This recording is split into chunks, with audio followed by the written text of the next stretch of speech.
Thank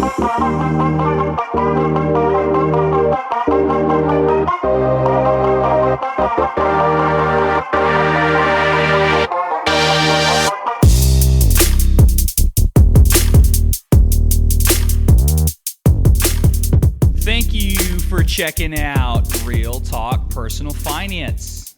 Shit's about to get real. Cash Flow King with you today.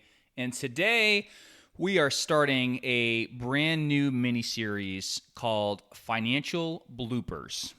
So hopefully everybody enjoyed the Get Your Money Right segment. We ran that pretty much for the first quarter of 2024. The very last episode ended last week on April 1st. So we did it for the whole quarter and then threw a little extra one out there for you. And as I mentioned in the last episode, hopefully you guys enjoyed that, and I wanted it to be something that people could refer back to and something that wasn't, obnoxiously long. I think one quarter actually is long enough, but something if somebody wanted to start from scratch and go back, they could do so fairly easily and not feel like they were listening to the Get Your Money Right segments for, forever. What we're going to start today is a mini-series on financial bloopers. Now, I have no idea how long this little mini-series is going to go. I've recently been in touch with a couple of other financial advisor friends of mine, two individuals specifically whom I've been trying to get on the show.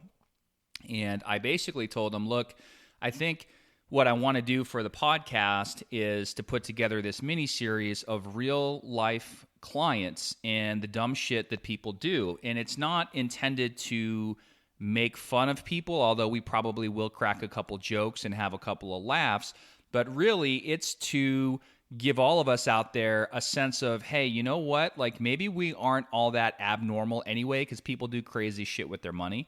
But also, just as if not more importantly than that, kind of talk through some general concepts. We can come on this show and we can talk about balance sheets and net worth and do this and do that all day long until we're blue in the face. But until we put some real life context to it, I think it really brings it out and makes it real for people. Hence, it would be very fitting to have such a show or a segment like that on the Real Talk Personal Finance podcast of all places.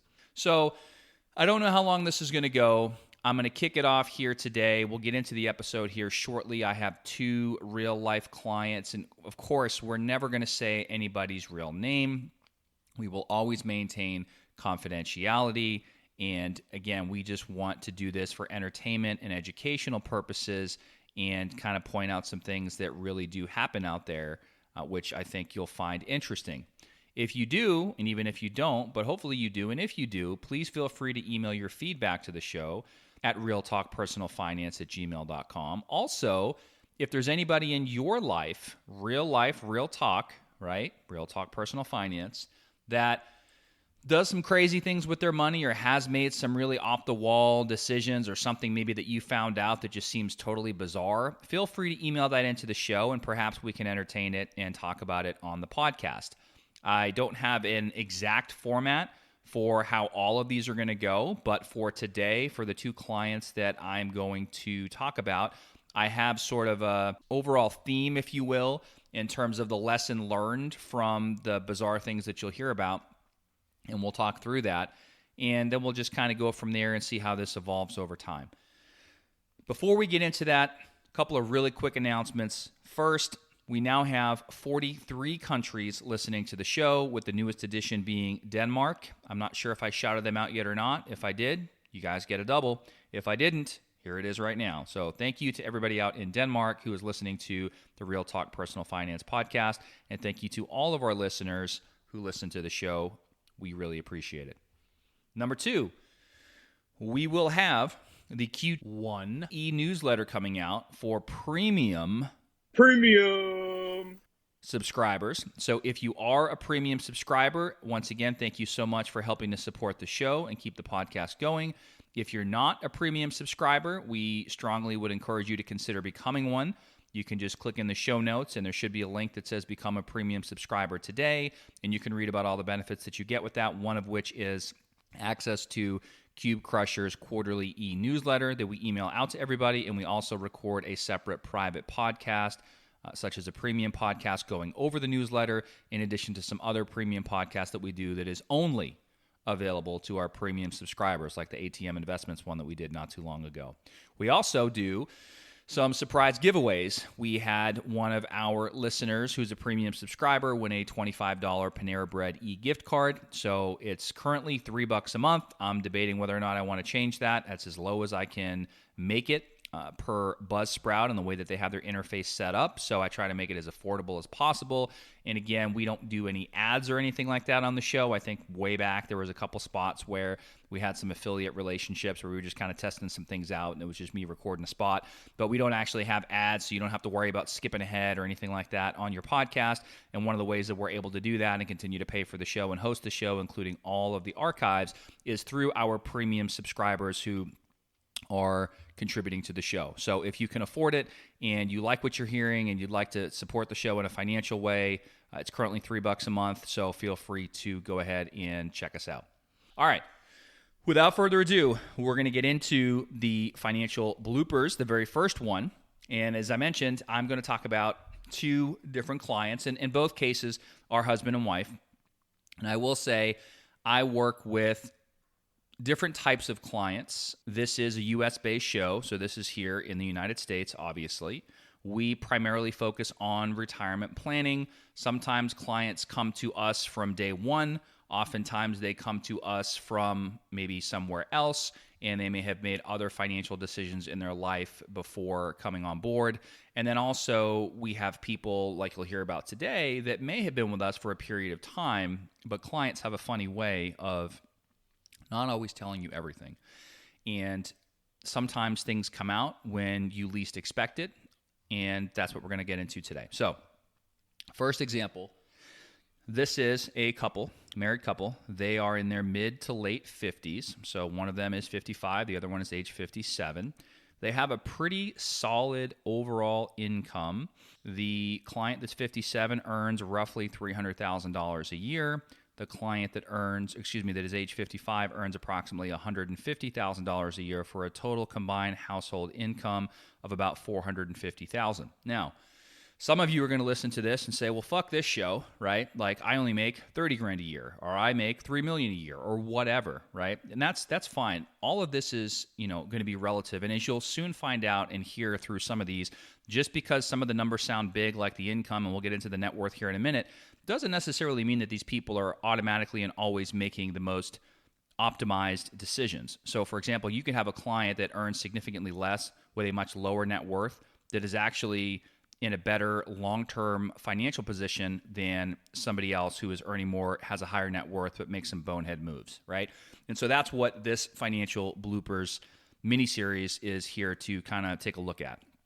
So again, ages 55 and 57, combined income, $450,000. They have a total of just north of $4 million in assets, and they have approximately, we'll call it just over $350,000 of liabilities, and you'll be surprised to hear what some of those liabilities are as we continue through. That puts their net worth at roughly $3.7 million. And if we take a look at the balance sheet here and we go through first the asset section, I won't go through in excruciating detail, but there's a couple things that stand out. One of them is that there is just south of, not quite, but almost $3 million of that $4 million in assets is actually in real estate. All right.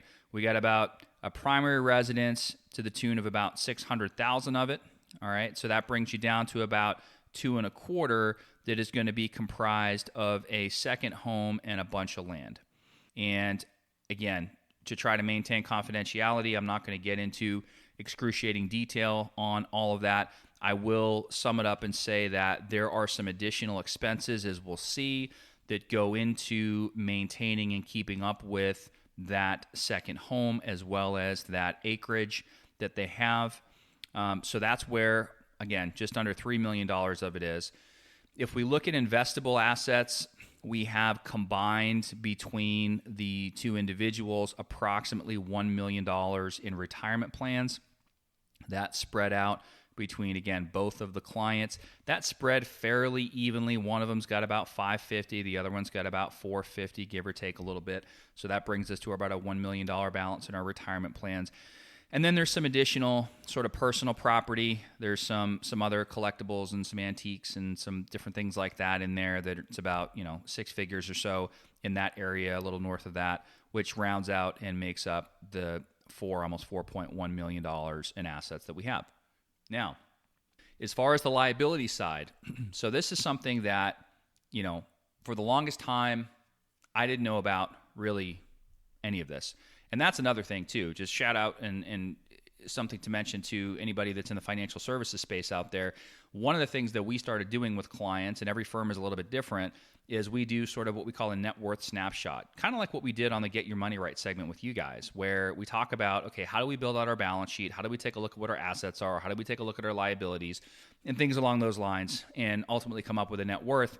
But really taking a look at the liability side of the balance sheet, because that's something that not a lot of people like to talk about. And sometimes advisors really don't want to talk about, because quite frankly, depending on the type of firm that you're working with, a lot of times the advisor or financial professional that you're working with may only be interested in, for example, your retirement balances, because typically they are going to earn some sort of fee or commission, or depending on how they're structured, some sort of compensation tied to the assets typically that they manage for you. Now, every firm's different. I'm not going to go down that rabbit hole. Yes, there's fee only, and yes, there's hourly planning engagements and things like that, project-based. We're gonna leave that alone for now.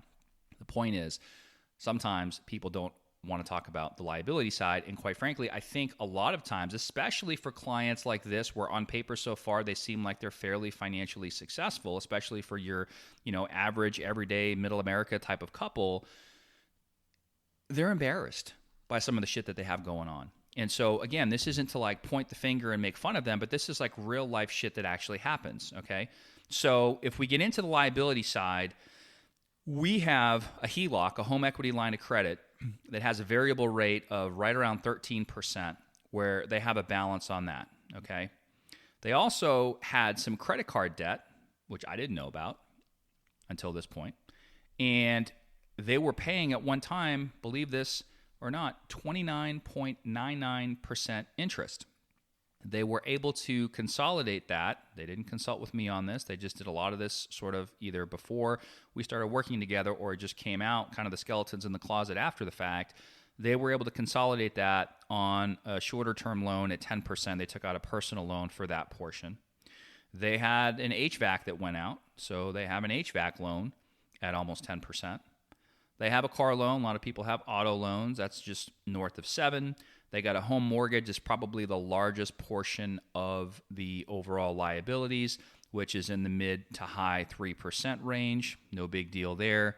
They had some other stuff that they bought, some equipment and such for the land, which is on a very, very low, like sub 2% interest rate.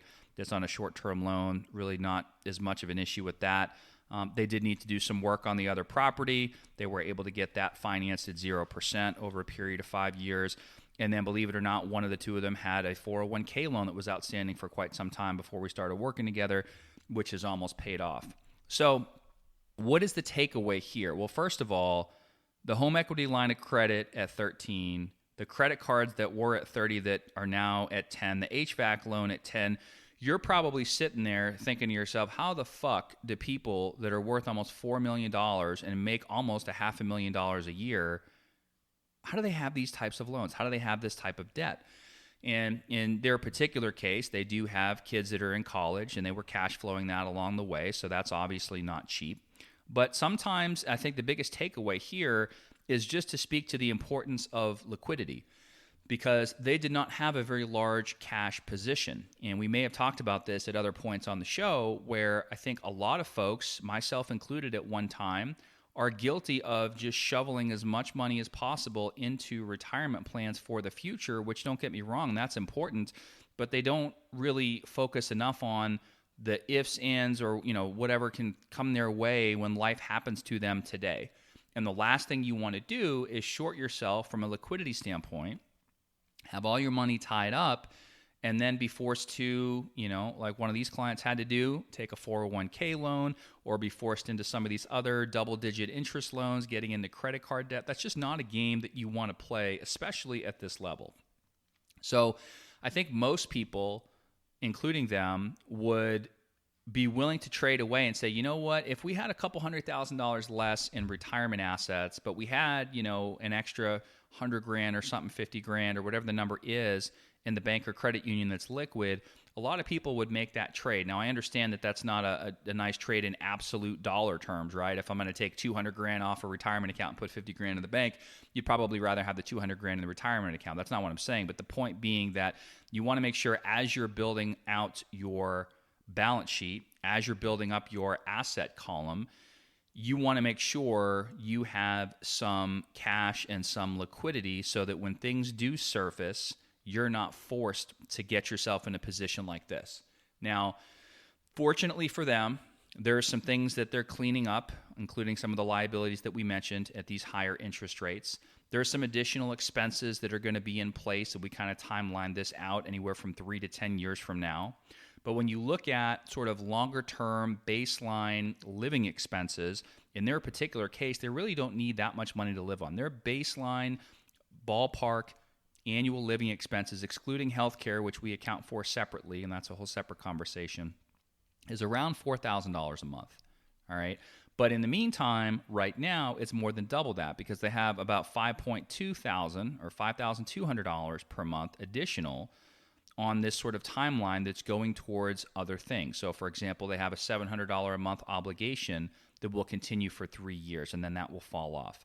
They have an extra $2,000 a month obligation that will continue for a period of 6 years, and another one for $2,500 that will continue for 10 years. So right now, total expenses are north of $9,000 a month. Again, at that income level, you might say they should be able to take care of that, but this is what happens when you don't have liquidity. And I'm sure Cube Crusher would be very quick to point out, well, Cash Flow King, take a look at what happens when you have, 75% of your asset base in real estate. Again, for these particular clients, they are not investing in rentals or income producing real estate. It is a second property that has some land, and unfortunately, it's sort of a cash flow negative proposition to maintain it and upkeep it and all those sorts of things that come along with that. So it's not exactly an apples to apples comparison, but once again, I think the takeaway from this first couple is you want to make sure you have liquidity because even if you have a high net worth and even if you have a high income,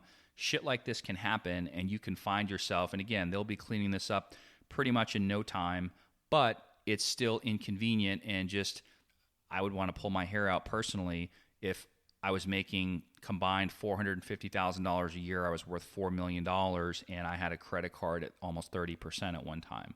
That just doesn't seem to add up for me, right? And so, again, this is something that they were probably very embarrassed about and not very forthcoming about until we got into the exercise of looking at the overall net worth and taking a look at both sides, not just the asset column, but also the liability column of the balance sheet. So that's my first example for you guys. Real life shit here. So the lesson learned there would be the importance of liquidity. I'm not going to get into too much detail, but in their particular case, they are looking to retire in their mid-60s, and based on their other income streams and all the other projections that we ran, they will end up being in fine shape by the time that rolls around. But they, in the meantime, there's sort of a cash crunch that's going on right now. And once again, for the listeners, you don't want to find yourself in that position.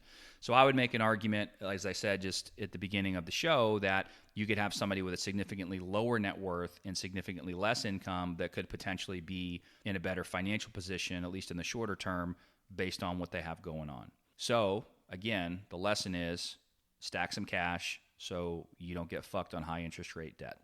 All right, second example, and I don't know how many we're going to do every show. Just depends on what comes up, what's going on, how long we want the shows to be, who's doing them. I think I started to talk about a couple of my advisor buddies. One of them we're supposed to record at the end of this coming week. I don't know if that's actually going to happen. Hopefully it does. And you'll be able to hear from him and some stories he has about his clients. And if for some reason he's not able to come on the show, again, I might pull some different stories. These aren't going to be all my clients. They're going to be some of, some other people's clients, and hopefully we can get them on the show. There might be some listeners that write in about, hey, my aunt did this, or my sister did that, or my brother-in-law did this, or whatever. And, we can kind of take a look at some of those and maybe entertain those on the show as well. All right, so Here is the second sort of, I don't want to say case study, but the second real life client here, also a couple. They're also in their 50s, but they're in their early 50s. One of them's 50, the other one's age 52. And their combined net worth is just south of 700. It's just over between $650,000 and $700,000 in net worth. Retirement-wise, they have, let's see here, they got about $700,000 between the two of them. So husband's got about $450,000. Wife picks up the difference at about $250,000. They got a little bit in HSA. They have one of my least favorite types of insurance for most people, some whole life that no, we didn't sell them, and that's a whole separate conversation that we're trying to take a look at for them and hopefully get that unwound. And on the liability side, really, they have about $33,000 in liabilities. So again, if you take, roughly, what's that, $690 and change on the asset column, $33,000 on the liability side, you end up with about $657,000 for their net worth. Now, they did something that I don't really understand why or how they did this. Certainly not something that came from a recommendation from us, but they decided, for whatever reason, that it would be a good idea to go ahead and pay off the remaining approximately $30,000 on their primary mortgage. And the mortgage that they had was roughly about a 3% interest rate. So, they've whittled it down over time. They barely had anything left that they owed. It was a super low interest rate. The majority of those payments that are P&I, principal and interest, is going to be going towards the principal at this point in the game due to the amortization schedule. But yet, for whatever reason, they thought it was a good idea to go ahead and pay that off. There's this obsession out there with a lot of people that want to have their mortgage paid off, and that's kind of a separate conversation. Those of you that have listened to the show for a while I would think know where I stand on that personally, but that's a whole separate thing. But a lot of people are just obsessed with paying off their mortgage. And if that's the last and final remaining debt that somebody has and they understand the math behind it, and from an emotional standpoint, that's still what they want to do, that's fine. But in this case, they basically replaced it with about $33,000 of credit card debt. And they don't, again, from a liquidity standpoint, they don't really have the liquidity. They got most of their money, pretty much all of their money, tied up in retirement accounts. The wife will have a pension, which is pretty strong, and relative to their expenses, which are extremely low, again, longer term, they're going to be fine. But why the hell would you trade a $30,000 mortgage at 3% for just north of that in credit cards that are in the double digits? It doesn't make any sense to me. So they did that, and now they charged up a bunch of money. They took the money that they had, they paid off the mortgage, and now they have no cash, and they've racked up a bunch of money on fucking credit cards, and now they got $33,000 on credit cards at double-digit interest rates. And the solution, the husband wants to take out another 401k loan to pay that off, and that's a whole separate conversation. I don't want to get too far in the weeds with this, and again, for confidentiality, I got to be careful how much information I disclose here, but the bottom line is people do crazy things, and you would think, like, why in the world would you pay off a mortgage and then basically get stuck into credit card debt? Like, obviously, you're going to pay way more in interest on a credit card than you're going to pay on your primary residence mortgage. Doesn't make any sense to me. Not something that they talked to us about before they did it. It was something we found out about after the fact. And in this particular case, the husband has a tendency to do whatever the hell he wants, and doesn't really matter what the wife says or thinks, and that's a whole separate podcast on relationships, and we won't go there. But definitely not something that the cash flow king would have given him the green light on, so now they're in a situation where they're going to have to try to dig out of that. Like I said, fortunately, their expenses are extremely low, like very, very, very low, sub $3,000 a month, and you would think, how in the world are you in that much credit card debt if that was the case? And again, for a lot of people, it seems to happen with clients sometimes in their 50s for some reason, but there's usually a lot going on. You got kids in school in some cases. You got home remodels, projects that people are wanting to do, and then people just start freaking out and doing all kinds of crazy shit. And then sometimes, you end up with situations like this where it's like, what the hell were you thinking? But in any case, like I said, longer term, they'll be just fine. They are planning to retire in one of their cases in their mid-50s, and then for the other spouse in their mid-60s. The one retiring a little bit sooner, like I said, will have a pretty strong pension, and they'll have some time to get back on track. But I just couldn't believe it when I was told that, because it just completely blew my mind. And this is another financial fucking blooper. This is real shit that people do that either they never tell their financial advisor, or they never ask beforehand about it, or they just do it, or they do it and try to sweep it under the rug or hide it or whatever because they're embarrassed, or sometimes they just don't know. So the takeaway here for this second one is from a liability management standpoint.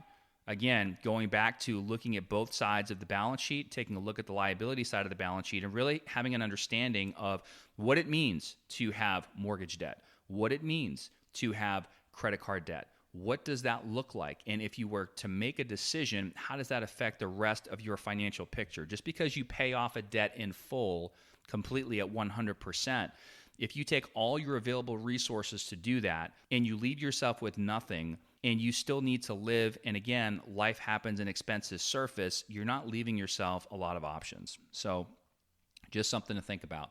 All right, I hope you guys enjoyed the very first Financial Bloopers episode. Feel free to write into the show with any feedback, realtalkpersonalfinance@gmail.com. We will see you in the next episode. Check the mic and make sure it sound right, boys.